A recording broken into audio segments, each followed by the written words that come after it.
Olá! Hoje a gente vai conversar sobre gastronomia artesanal. Meu convidado de hoje, perfeccionista, focado, íntegro. Natural de São Luís Gonzaga, o filho do seu João Alberto e da dona Helena atuou por mais de 15 anos na área comercial. O marido da Juliana é formado em gastronomia brasileira e aproveitava as viagens a trabalho para buscar referências gastronômicas. Pai da Martina é proprietário do Vero Empório Gourmet, que tem uma proposta de boa comida para o dia a dia com ingredientes de verdade. Hoje teremos uma conversa de peso com Carlos André Leme Severo. André Severo, muito bem-vindo, chefe, para essa conversa de peso. Muito obrigado, Rodrigo. É uma grande honra estar participando aí do Conversa de Peso. Agradecido pelo convite, né, pela indicação do amigo. E para mim vai ser uma conversa muito espontânea. Eu adoro falar de comida, né? Melhor que falar de comida é só comer mesmo, André. E o produto de vocês tem muita qualidade. Eu vi muito valor dessa coisa manual, artesanal. A tua mãe já era cozinheira? Sim, a mãe era cozinheira nos anos 80, quando eles vieram para Novo Hamburgo. A mãe era cozinheira da Calçados Scott. Na época não existiam os restaurantes industriais. E a mãe era funcionária da Scott e cozinhou ali durante 7 anos. Que era uma empresa gigante. Né? Gigante, na BR-116. Ali, meu pai trabalhou ali também quase 10 anos. Foi o primeiro emprego deles quando vieram de São Luís Gonzaga para Novo Hamburgo. E eu cresci vendo meus pais, tanto a minha mãe quanto meu pai, cozinhando. A mãe profissionalmente e o pai um cozinheiro muito curioso, né? Trabalhou anos em frigorífico no interior, então ele tinha essa habilidade de carne. Eu cresci nesse meio, assim, né?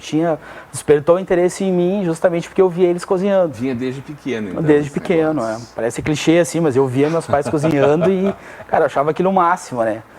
Não existia aquele glamour da gastronomia, né? Verdade. A gastronomia sempre foi algo muito mais pesado do que bonito, né? Até hoje é. Hoje os programas de TV que dão essa ênfase mais de que é algo glamouroso, mas é pesado. Tudo gourmetizado, André. A gente preza bastante, assim, Rodrigo. Mas eu digo assim, a gastronomia hoje, ela tá gourmetizada desde o momento de ir pra frente das câmeras, Com né? certeza, isso sim. Mas o dia a dia é mão na massa. É mão na massa. O gourmetizado é só na televisão mesmo. O mão na massa no dia a dia é diferente. E o Vero tem esse propósito, né, de buscar o produto orgânico, né, dos nossos produtores. Todos os nossos insumos hoje nós compramos em Lomba Grande. A gente traz de produtores de Lomba Grande, a gente valoriza os produtores daqui. E a gente preza para que isso chegue até a mesa do nosso cliente. Tu trabalhou muitos anos na área de logística. Por que essa escolha profissional antes dessa coisa que une a profissão com o prazer também da mão na massa? Eu comecei na área de compras, Rodrigo, numa empresa antiga de Novo Hamburgo aqui, a Schmidt Materiais de Escritório. Conheci seu Irineu. Isso, o Irineu, o Clóvis, o Regis, são grandes parceiros.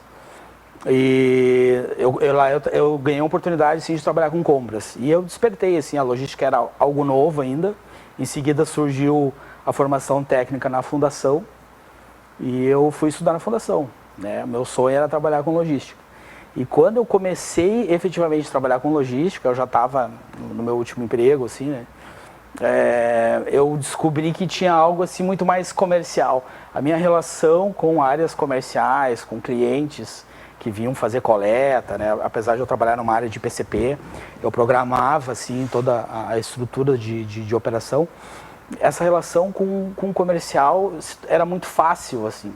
E aí um dia alguém captou isso e disse, cara, teu lugar é no comercial. Eu já tinha, né, eu conhecia um pouco de comercial, já tinha trabalhado no comercial, mas busquei a formação na logística e acabei retornando então para a área comercial. Que foi muitos anos? Foram mais de 10 anos. 11 anos e alguns meses. Na BR Supply. Na BR Supply. Uma empresa gigante, né? Aqui da nossa líder região, de mercado, em todo o líder Brasil, de né? mercado. Hoje na região sul é a empresa que mais cresce assim, em termos de faturamento, de abrangência mesmo, né? É uma empresa gigante. E para ti é uma escola tanto da área comercial quanto a implantação, que era o que tu fazia principalmente, né? Sim, a implantação ela me levou a viajar bastante, a conhecer novas culturas. Eu consegui colocar assim, essa coisa assim, do meu relacionamento, de se relacionar com pessoas, de conhecer também novos lugares, né? Então, eu acabava viajando bastante e cada viagem que eu fazia, eu já programava que restaurante que estava próximo, o que eu poderia conhecer. Vou num lugar aqui próximo, é um restaurante do Fogaça, cara, vou almoçar lá. Então, eu sempre trazia isso assim na mochila, né? Quando é que tu decidiu que isso ia ser um negócio para ti, hein? Porque tu teve outra experiência lá em 2013, né? O Ledome Gourmet, é isso? Ledome Gourmet. Em 2013 eu já tive eu já me despertei assim, como empreendedor e escolhi isso como um segmento que eu queria seguir, né? Eu postei todas as minhas fichas na Ledome, tinha um sócio, era uma empresa assim que fazia pequenos eventos, até 50 pessoas. Então a gente conseguia fazer uma gastronomia mais elaborada, para um número mais restrito de pessoas. Eu cozinhei muito tempo para o Sicredi, para Melnick e Even em Porto Alegre, que eram corporações grandes, que selecionavam um grupo de gestores para fazer alguma reunião diferenciada e contratava a Ledome Gourmet para fazer, né, algo mais diferenciado assim. E tu já ia com a mão na massa ou tu era mais organizacional? Mão na massa. Era o meu sócio, né? A gente organizava, a gente já tinha um macete ali do que a gente precisava fazer e mão na massa. Mas sempre em paralelo com o meu trabalho formal, né? Sim. Então essa experiência durou 3 anos. Depois eu tive um outro empreendimento que foi o Garagem Burger Delivery aqui em Novo Hamburgo, que era um burger na brasa, com um conceito assim mais de churrasco. No começo, né, da onda dos burgers, né? No começo da onda. Na época acho que só tinha o Mandinho, e aí a gente entrou junto, assim, entramos com delivery. A ideia também era que se tivesse um ponto de referência, né? Mas nessas duas situações eu sempre tive que optar, em algum momento da vida, né, se eu ia seguir isso ou se eu ia continuar no Porto Seguro, né? Sempre tinha aquela coisa, cara, eu fui empreendedor até agora e agora eu tenho que dar o passo final, para onde eu vou. E aí não é que eu me acovardava, mas eu pensava assim, cara, eu vou ficar aqui debaixo da minha aba. Nós estamos falando de momentos complicados da economia, né? Sim, 2014 para cá não teve sossego para ninguém, né? Então realmente era uma escolha muito difícil de tomar e enfrentar realmente. E hoje talvez tenha sido a mais difícil de todas, né, Rodrigo? E daí escolheu um momento bem bom, né? O melhor momento da vida, né? Ô André, quando é que tu começou a botar a mão na massa realmente de fazer coisas mais elaboradas, te experimentando, te desenvolvendo como chefe? Em 2014, eu já tinha o projeto do Ledome, já estava em andamento. Eu fiz um curso numa escola em Porto Alegre chamada EGAS, que é do chefe Aires Scavone, que é um italiano radicado no Brasil, uma referência de gastronomia. E eu fiz 2 cursos, o de cozinheiro básico, que eu já conhecia muita coisa de cozinha, né? Mas era obrigatório fazer o de cozinheiro básico. E depois eu fiz o de cozinha brasileira, que era um curso extenso, né? Era quase 1 ano de curso. E eu pude conhecer assim, ingredientes de todo o Brasil. E aquilo me marcou bastante, assim, porque eu vi o quanto é rico a nossa gastronomia, né? As diferenças regionais, assim, de ingredientes, de cultura, o quanto isso a gente consegue colocar na mesa. E a partir dali, assim, Rodrigo, eu fui sempre buscando essa referência, assim, de refinar, de valorizar os nossos produtos, dos ingredientes puros da terra mesmo. A experiência com o pão, né, que vocês puderam provar aqui também, já começou nesse momento, assim, de, cara, tem um pão diferente que se faz com fermentação natural, que é uma forma milenar de se fazer pão, né? É milenar já esse conceito. Completamente diferente de qualquer coisa que a gente Completamente conhece, né? diferente. E eu fui me especializando nisso. Nem sempre deu tudo certo. O pão, a minha mulher sabe que eu já botei muita farinha fora, de coisa que deu errado, assim. E eu sempre trouxe a gastronomia, a cozinha, assim, dentro da minha casa. Eu sempre fui estimulado a isso, né? Minha esposa me apoia bastante. Cursos, comprar utensílios novos, lojas. E eu fui me preparando para isso. E há 2 anos atrás foi quando eu pensei assim, cara, eu tenho que montar um projeto de vida, porque se eu quero seguir nisso, eu preciso me organizar agora, né? E aí surgiu então a ideia do Vero, na época era outro nome, né? Mas o conceito sempre foi trazer isso. Como era o primeiro nome? O primeiro nome era... Já está tão bem assimilado o Vero que nem lembro mais. Mas era uma sigla assim, era MAS, M-A-S. Bom. MAS Empório. Mas aí o Vero, tinha o Severo, o Vero vem da coisa do... Sim, porque o Severo dá o gancho perfeito pro Vero. Né? E que é essa pegada italiana, assim, de um pão, como tu falaste, artesanal, feito à mão, com fermentação natural, né? Isso aí. É incrível como as pessoas têm cada vez mais tido dificuldade com as questões da doença celíaca, né? E ele é um pão muito leve, apesar de ser um pão pesadão, assim, no pegar a textura dele, né? A textura, a própria digestão dele, ela é muito tranquila, assim, né? Isso tem a ver com o tipo de farinha também que tu usa ou é a fermentação que dá esse toque mesmo? O principal é a fermentação, tá, Rodrigo? O fato de não ter a adição do fermento químico, essa digestão ela é totalmente diferente. A farinha ela ajuda, ela é uma farinha especial, não é uma farinha orgânica, mas ela é uma farinha especial, ela contém glúten, então às vezes o pessoal diz, contém glúten, claro. Não tem glúten, não, ele tem glúten. Quem tem um nível severo, não severo de novo, de doença celíaca, evidentemente não pode comer nenhuma farinha. Né? Não, nada, zero. Não importa se ela é mais exatamente. ou menos. Mas o grande segredo é a fermentação natural. Essa é a fermentação natural que dá esse diferencial no te ingerir, tu ingere ele, tu não sente aquele peso no estômago e a digestão dele assim é bem suave, bem suave. Eu por muitos anos trabalhei na área da gastronomia, de família, já do pai, e depois acompanhando alguns clientes. E o melhor momento é da escolha do cardápio. Como é que tu vai experimentando novos produtos, hein? Esse é um desafio bem legal. Porque a definição do mix, né, do que tu vai ser, ele passa por... Não pode ter uma perda, né, minimizar sobras, então teu cardápio não pode ser enorme, né, ele tem que ser... tem que ter um dimensionamento adequado para o teu tamanho de negócio, né? O nosso cardápio, a gente selecionou algumas linhas de produto, tá? Que nem pães. Poderia fazer um cardápio com 20 tipos de pães, mas que nem tu colocou. Cara, algo extenso, né? Não fica atrativo, né? Então, a gente seleciona, tem alguns pães com recheio, outros não. Nós temos hoje as linguiças artesanais, né? Que é uma técnica de charcutaria, que é outra especialização que eu fiz. É tu quem faz a linguiça? Sim. Só compro, né, os insumos e faço todo o processo de ensaque e charcutaria, tem alguma coisa que é defumada também. Então, toda essa linha de produtos eu cuido ao máximo para que ela não fique extensa e que a cada 15 dias eu vou ali, pincelo alguma coisa, assim, mudo um pouco alguma receita. Entra alguma coisa, cai outra. Aí a rede social ajuda muito nisso, né, de estar divulgando uma nova linha de produto. Na última semana agora nós lançamos as baguetes recheadas. Olha. E assim, na primeira semana, né, até pelo atrativo do pão, quem compra o pão já disse, opa, agora tem a baguete. E como agora está entrando o outono, tem sopa, né, já deu uma esfriadinha esse final de semana, já teve clientes comprando a baguete. Então, essa sensibilidade que eu digo assim, é que eu estou sempre olhando ou estudando, lendo alguma coisa e vendo essas referências que tem muita coisa que é meu gosto pessoal, e que eu consigo transmitir isso para que também seja um atrativo para o cliente. Né? E não só assim, eu gosto de fazer isso, então eu vou colocar para vender. A gente fez as lasanhas, eu lancei assim no meio do verão, com a intenção de, o pessoal que está na empresa agora, né?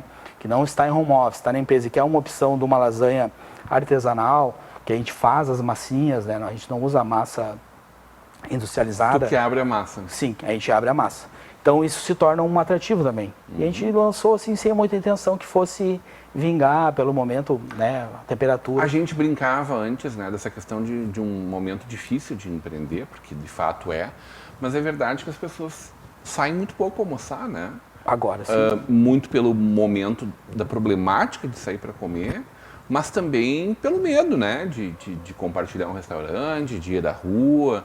Então por que não, né? Tá aí uma baita opção. Mas é um produto também para levar para casa, né? Sim, claro. Vamos mostrar um pouco dessas imagens, deixar o pessoal com água na boca, mas primeiro a gente vai fazer um breve intervalo. Hoje numa conversa de peso com o chefe André Severo.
De volta, nossa conversa de peso, hoje conversando com o chefe André Severo, num oferecimento de Sicredi. Juntos construímos comunidades melhores. Faculdade INH, aqui você vive o conhecimento.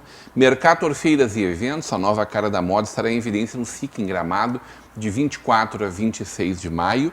E o apoio da Lookfair, fechaduras e acessórios. Estava conversando com o chefe André Severo, no primeiro bloco, um pouco sobre a trajetória dele, sobre esse desejo antigo e essa coisa de olhar o pai e a mãe em meio às panelas, se experimentando. Imagino, a cozinha campeira, ela tem muito dessa coisa de experimentar, porque às vezes tem que fazer com o que tem, né? E evidentemente a gente vem nos últimos anos.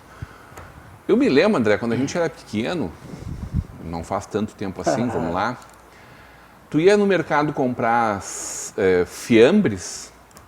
Tu tinha lá um presunto fantasia, né? Uma mortadela, a mortadela com um pouco mais de gordura ou menos. E deu. Era uma linguiça, tinha um salamito. Hoje tem uma enormidade de oportunidades. Tu falava da charcutaria, que é uma área que eu adoro. Eu evito ao máximo comer os embutidos, por causa de saúde, evidentemente, né? Além de gordo e pouco saudável, tu já viu que bomba ambulante. Mas o prazer enorme que é essa coisa da construção com ervas, com temperos, com sabores, com experimentar no meio do fiambre alguma outra, um outro produto. É uma arte, né? Uma arte igualmente milenar também, porque era a forma que tinha como para levar para longe, para uma guerra, para uma viagem. Era a forma como eles condicionavam, né? A forma de conservação muito diferente, né? Justo por não ter adição de muitos ingredientes e conservantes, principalmente, né? Então é a forma mais pura de se fazer hoje uma linguiça, algum embutido defumado com a charcutaria. É uma arte, uma técnica, né, muito precisa, adição de ingredientes como sal de cura, né, que esse é o essencial. E a base da charcutaria para esse tipo de produto é o sal de cura e os temperos, né, os temperos naturais que a gente tem. Então, a salsa é da horta, o tomate seco é um tomate seco feito dentro da cozinha do Vero. Então, tudo isso a gente traz com esse conceito para que chegue até o cliente, né, quem gosta desse tipo de produto, coma algo e veja a diferença que é comer uma salsicha, uma linguiça assim, diferente daquela que ele compra no supermercado, né, que tem um outro tipo de conservante, que vai durar de uma forma diferente, mas que não é tão saudável. Né? E que tem um sabor diferente, né? Tem sabor diferente. Quantas linguiças tu tens hoje no teu Hoje nós temos 8 tipos de linguiça. Uau! Já é um mix mais abrangente. Mas nós começamos com 4, que era justamente para testar como ia ser essa aderência. Apesar do pão ser o carro-chefe, eu tinha apostado em outros produtos que não a linguiça, para puxar, né?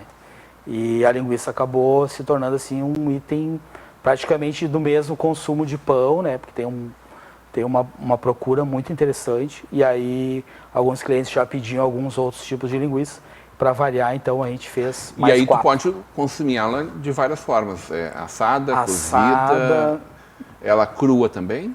Não, crua não indico. Tu não trabalha com um nível de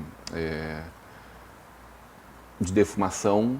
Para ela se tornar uma linguiça colonial, vamos dizer assim, ainda não.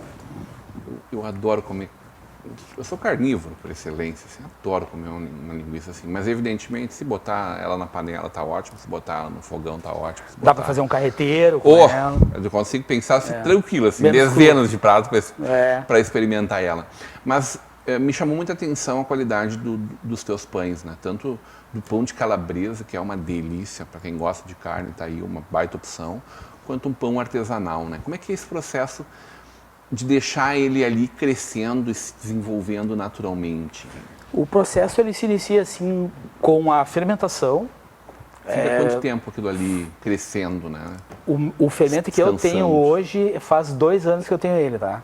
Há 2 anos atrás eu fiz um curso em Porto Alegre com o chefe Rafael. É um cara sensacional, que me ensinou muito, muito mesmo. Depois ele ficou me dando consultoria, assim, isso antes de eu começar a trabalhar com o Vero, então mais de 2 anos atrás. E ele me deu uma, que a gente chama a muda do fermento, que eu tentei fazer em casa várias vezes, não consegui. E aí do dele eu fiz o meu. Então assim, o meu fermento nasceu do dele. Ele levou 15 dias para ficar pronto. Depois de 15 dias ele estava apto para fermentar. É como se fosse, lembra aquele iogurte natural que tinha que botar uma parte fora, fazer de novo?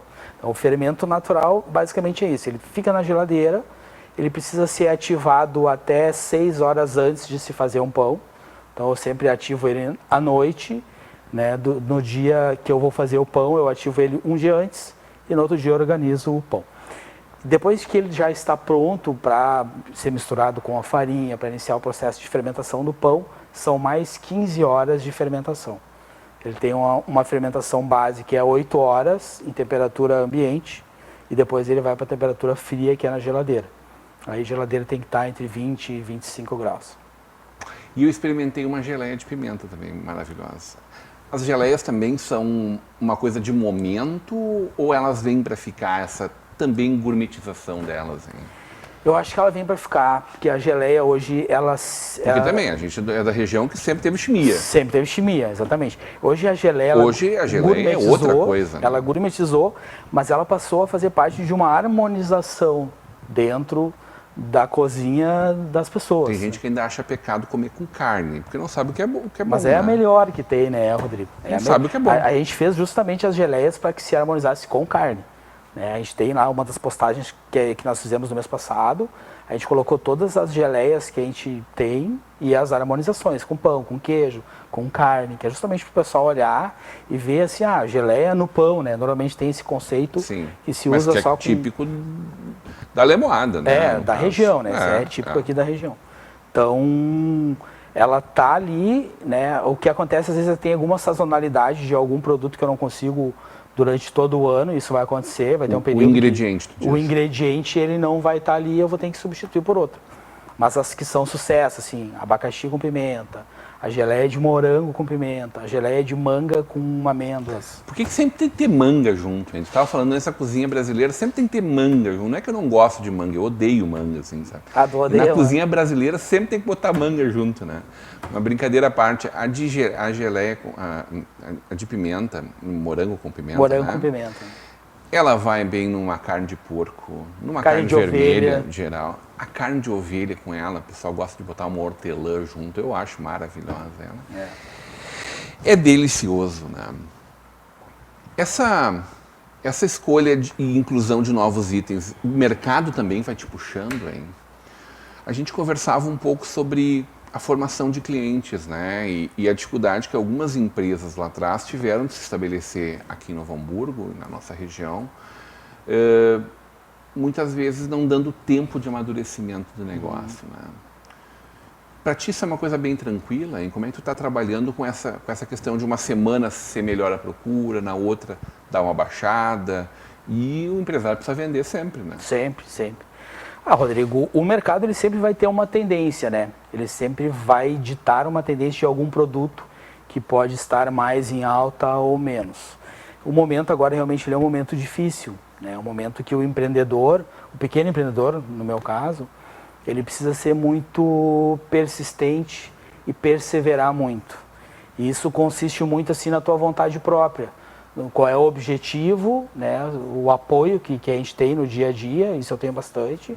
E qual é o meu objetivo sabe para onde final. está caminhando. Eu sei para onde eu estou indo. Eu não me considero um aventureiro, um cara que simplesmente aproveitou um momento de crise para inventar alguma coisa. Até porque esse já é um projeto que eu já venho trazendo aí há um bom tempo. 8 anos, né? Há um bom tempo. Então, o momento não era o ideal? Talvez, mas eu já tive assim alguns resultados, justamente pelo fato do pessoal estar mais em casa, de muita gente buscar o produto do Vero, dos clientes buscar, porque eles não vão sair para ir a algum supermercado ou para fazer alguma refeição fora.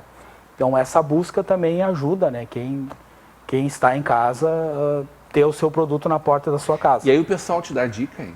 O pessoal participa assim da tua criação? É um projeto de cocriação? Muito. Eu tenho clientes em Ivoti, por exemplo, que é uma terra bem exigente, né?